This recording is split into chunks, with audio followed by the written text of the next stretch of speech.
নবনির্বাচিত সরকারের প্রথম পূর্ণাঙ্গ বাজেট সোমবার, আর তা ঘিরে জল্পনার পারদ চড়তে শুরু করেছে। বিধানসভায় অর্থমন্ত্রী স্বপন দাশগুপ্ত বহু প্রতীক্ষিত এই বাজেট পেশ করবেন। তার আগে রাজ্য সরকারি কর্মচারী মহলে একটাই প্রশ্ন ঘুরে ফিরে আসছে, কত পার্সেন্ট ডিএ দেবে? বাজেটে কি রাজ্য সরকারি কর্মচারীদের দীর্ঘদিনের বঞ্চনার অবসান হতে চলেছে?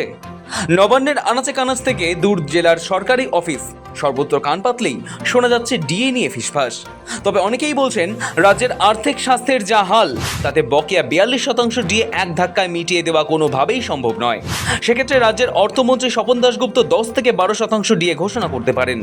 বাকি 30 থেকে 32% ডিএ আগামী ডিসেম্বরের মধ্যে পর্যায়ক্রমে মিটিয়ে দেওয়া হবে কি? তুমুল কৌতূহল রয়েছে কর্মী মহলে।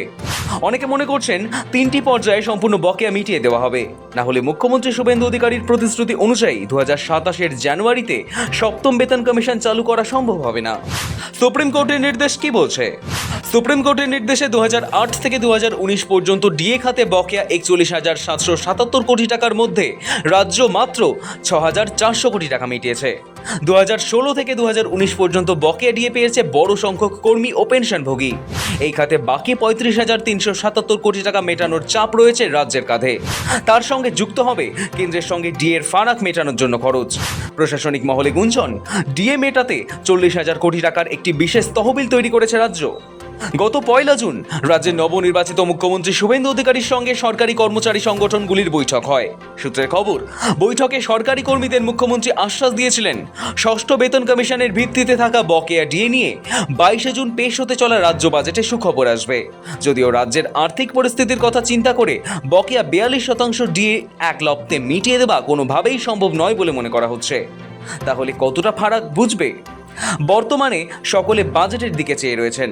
সম্প্রতি ডিএ নিয়ে এক ভুয়ো বিজ্ঞপ্তির পরিপ্রেক্ষিতে মুখ্য সচিবের জারি করা বিজ্ঞপ্তিতেও ইঙ্গিত রয়েছে এই বিষয়ে।